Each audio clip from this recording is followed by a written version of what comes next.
Olá, aluno! Seja bem-vindo a mais uma aula da nossa disciplina de Práticas de Departamento Pessoal Avançado.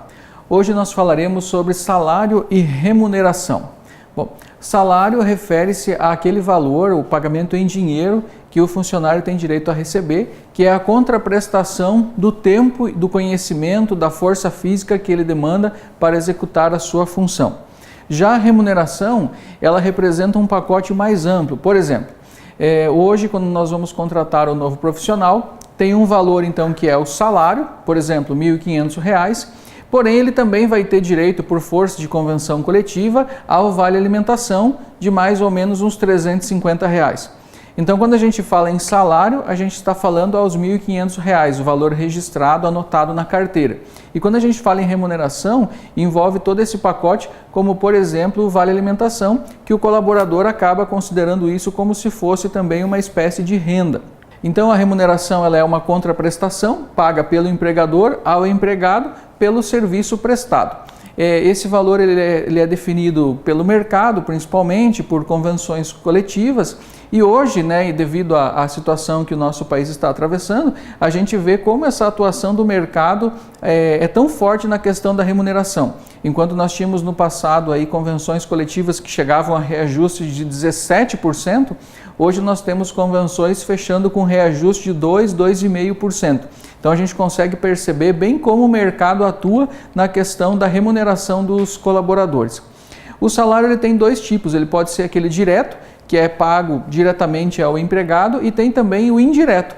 Quando, por exemplo, o colaborador ele vai trabalhar numa empresa e a empresa cede a moradia para ele. Então vamos criar aí um exemplo, ele vai trabalhar numa cooperativa, fica afastado da cidade e ele vai trabalhar na área administrativa, porém a cooperativa lá nesse local tem uma casa e ela cede então para o colaborador morar lá. Então veja só, ele não vai precisar pagar aluguel. Então para ele isso é como se fosse uma espécie de um salário indireto que ele está recebendo. É um valor que ele não precisa pagar, É como se ele estivesse recebendo. O salário fixo tem várias formas. Nós temos, por exemplo, o piso salarial. Aqui no Paraná nós temos o piso estadual também, temos o salário mínimo federal, nós temos o salário bruto, que é a soma de todos os valores, temos o salário líquido, que é quando o salário já está deduzido das contribuições, dos descontos obrigatórios. Temos então o mínimo federal, o mínimo estadual, o salário normativo, o salário profissional, que geralmente é definido em convenção coletiva, e o salário base, que serve de indicadores para outros tipos de remuneração. Os métodos atuais, então, hoje de remuneração, eles estão passando por uma transformação, acompanhando o mercado. Esse ano é um ano diferente, porém até o ano passado a gente via muito a remuneração com base na competência, remuneração por processos, havia uma forte mudança, inclusive a reforma trabalhista, quando ela trouxe esse regime de trabalho, agora o teletrabalho, se pensou muito nessa questão da remuneração por produção. Então eu te dou um volume de trabalho e quando você me trouxer esse trabalho pronto, eu te pago X valor. Então era uma tendência que o mercado estava seguindo. Infelizmente, em função da crise que estamos vivenciando, essa questão aí não deslanchou como até o próprio governo esperava. Porém, é uma tendência, onde os profissionais começarão a ser remunerados pela sua produtividade e não só por, eu tenho que ganhar um valor X porque a convenção manda. Não, é por meritocracia mesmo e não por força de lei. É claro que se deixar só na mão dos empregadores definir remuneração, eles vão sempre procurar pagar o mínimo possível. Por isso que é muito importante nós termos, de um lado, a legislação protegendo para que o salário, que a gente já sabe hoje que é muito baixo, mas que esse salário atenda o mínimo das condições necessárias, e do outro lado nós temos também o aspecto profissional, pessoal, da meritocracia e da produtividade, onde quem produz mais, quem faz mais, acaba ganhando mais do que aqueles que produzem menos. Então, que seria uma remuneração aí baseada mais em competência e em habilidade. Legalmente, nós temos aí alguns pré-requisitos para se levar em conta a questão da remuneração. Por exemplo, a essencialidade do trabalho, a habitualidade, a repetição dele, a periodicidade, a quantificação e a reciprocidade. Então são alguns fatores que o mercado, que os empregadores e que o próprio colaborador pode estar levando em consideração quando ele for considerar aí o valor do seu trabalho. É um trabalho essencial?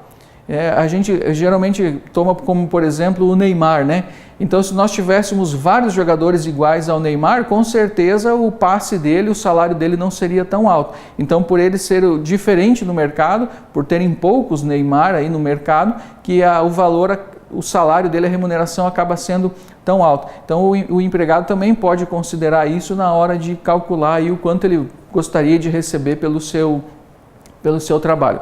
Aqui nós temos, como vocês podem ver no slide, alguns dos principais programas de remuneração que as empresas adotam hoje em dia.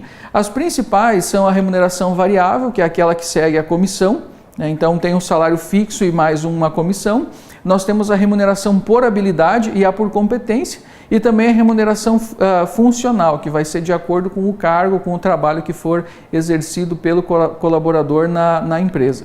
Uma remuneração eficaz ela não significa possuir só bons salários, mas também bons programas de recompensa. A gente sempre considera, por exemplo, o plano de saúde.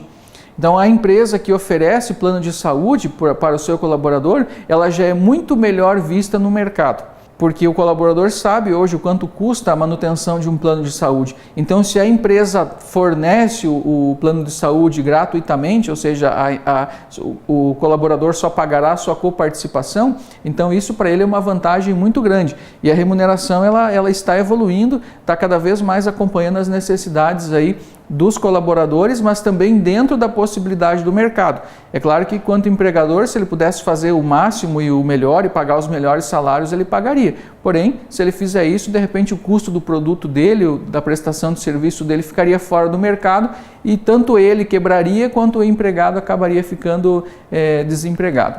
Nós temos aí algumas modalidades de remuneração que são conhecidos como ajuda de custo, né? Então, o colaborador não vai pegar vale transporte. Então a empresa pode dar uma ajuda de custo para ele, sem descontar nada dele. Alguns adicionais, como por exemplo uma gratificação, um prêmio. Então a empresa coloca uma meta, você tem que fazer tantas ligações ou converter tantos contratos e aí a gente vai te pagar um prêmio. Então são modalidades que vão além do salário.